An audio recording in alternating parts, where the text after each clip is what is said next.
Alright, howdy folks, welcome back to the channel. Broken Arrow was a big part of Slytherine's next event. Besides a 20-minute video on the single-player campaign, which we'll dive into in a bit, they also showed a short interview with some of the developers behind the game. We'll go over this interview, which also mentioned the game's release date, and then we'll have a look at the footage of that first mission in Broken Arrow's single-player campaign together. One of the main things they announced in this interview was the release date being set in June of 2025, so about half a year away. This is probably a bit disappointing to some people, though it seems that the developers are apparently not hurting for cash and they aren't pushing something that they don't think is ready yet out for people to buy and play in time for the holidays. Of course, while exceptions like No Man's Sky exist, a bad launch is hard to turn around, so personally I am happy the developers are letting it sit in the oven and cooking it for a little bit longer. The developers are worried that an early access launch might actually slow down development, as a lot of resources would be focused on dealing with issues, bugs, and more. Instead, they want to deliver a good product right out of the box. So Broken Arrow is not aiming to be a simulator. The developers just want to create a cool modern warfare strategy game with tons of customization. So some of the main features of the game are still heavily being worked on, and likely some of these not being done yet are the reason the game has been scheduled for that June 2025 release. This includes the game's story campaign and the mission editor. The editor has been a huge point of hype with, honestly, I think a ton of potential. The developers did say that they do plan to release the editor in a beta form at some point before the release, allowing people to get familiar with it and even have missions ready for day one of the official full Broken Arrow release in June. Keep in mind that the game will also have Steam Workshop support, which will make sharing these missions and scenarios very easy, and this is honestly a huge plus. Furthermore, an obvious point here is also more optimization to help the game run better on lower end systems, as well as a dedicated anti-cheat system for multiplayer, something that was definitely needed after seeing some of the shenanigans, exploits, and cheats people were using in the last multiplayer beta. Going forward, past that scheduled June release, Broken Arrow wants to expand beyond the Baltic region, not only in terms of theaters of war, but also in terms of factions. While of course Germany, France, the UK, China, and a couple more are pretty easy candidates, perhaps you want to throw a nation in the comments that you think logically makes sense to see in Broken Arrow in the near future. I personally would love to see a world in conflict-esque setup where we see American, or in general North or South American battlegrounds in the game, like defending Washington DC, New York, or even Buenos Aires would make for some more unique and not often seen environments in these types of games. Now, let's go on to the very first mission in Broken Arrow's single-player campaign, though technically it's the second mission, with the first mission being more of an interactive tutorial. A lot of the stuff that you're going to be seeing here is very much a work in progress. The audio here is going to be muted, but the audio, the developer said, is also very much work in progress, mostly relating to the voiceovers in the campaign. So the dialogue here refers to a Stryker company being able to be deployed. The Stryker-based spec has been something that people have spoken about in the past, which could possibly be one of the two US specs or specializations that have not yet been confirmed by the developers. Now, while a Stryker-only spec might not be it per se, a general motorized spec to counter the Russian moto specialization would make a lot of sense to have for the American faction as well. The mission is pretty simple. It's to stop a convoy from driving past your positions. The Russians claim it is a humanitarian convoy, while the Americans claim it isn't. Initially, you'll have to be careful not to engage willy-nilly, instead confirming what is actually going on with said convoy. So as the convoy deviates from its original route, you'll have to set up roadblocks further down the road to again prevent the convoy from pushing past. And in the meantime, the developers are talking about different types of Stryker vehicles and how Broken Arrow pretty much covers every single real-life variant. At this point, Russian forces disembark the trucks and start approaching the player's defenses, while a friendly UAV is shot down, and your commanding officer tells you you are now clear to engage the enemy opposing forces at will. The commander tells you you'll have to hold your position until two AC-130 gunships can come to the rescue of your men on the ground. As the mission progresses, we'll see even more of these Stryker vehicles and variants, including some of the MGS variants, which are armed with a 105mm cannon. While losing units inside missions does not have a permanent effect, units that are destroyed will take multiple minutes to be available again. The developers want to highlight that the game isn't supposed to be hardcore or feel very unforgiving, but they do want to punish you to a degree if you lose assets sets too often, or you just don't care about keeping them safe. After a while, the order comes to fall back to the main crossroad area, while a Lithuanian Panzerhaubitze 2000 artillery unit nearby is able to reinforce you. The PZH 2000 obviously being a German unit, perhaps a slight hint towards what one of the new factions will possibly be.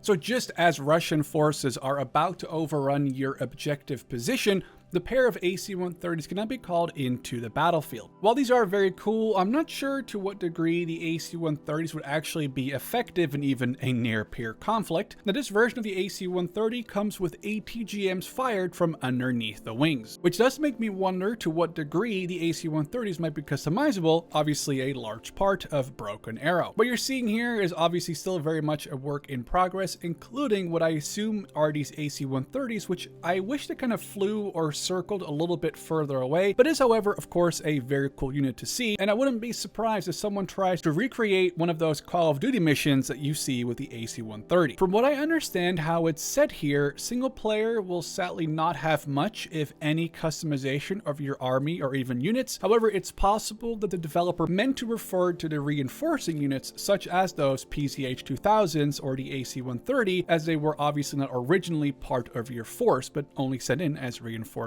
later. I do hope that we actually get to customize or at least have some options for our forces in these campaigns. Even just changing the weapon systems or armor would be cool. I understand that missions will likely not have much customization in terms of what units to bring, as that could lead to missions being too easy or hard, but modifying units like adding armor to supply trucks or Strykers, or giving me at least the option to, would still be very cool to see. In the main campaign screen at the beginning of the video, the name of the mission, Peacekeeper, is shown with an American flag background. Wouldn't be surprised if the campaign will also have a Russian perspective or Russian perspective missions as well, though this is obviously just a guess based on the way the UI looks. Broken Arrow is going to be locked away for the majority of the next half a year or so, with potentially an editor beta some point before release. I would actually be surprised, however, if the developers wouldn't try a final multiplayer beta sometime in March or April, not only to try and reignite the hype before the release, but also to see at least one, if not both, of those new specs tested by a huge audience. Regardless, when the developers will announce and showcase more specializations, I will be right there covering them in a video, so keep an eye on the channel for the 4 technically unannounced ones, as well as any big news regarding potential betas and of course other developments for Broken Arrow. Now, what do you think about Broken Arrow being delayed 6 to 7 months from now? Are you excited for the editor, or do you want to dive into the story campaign first? Perhaps you just want to play a bunch more PvP. Let me know down below. Hope you enjoyed the video, and I'll catch you in the next one.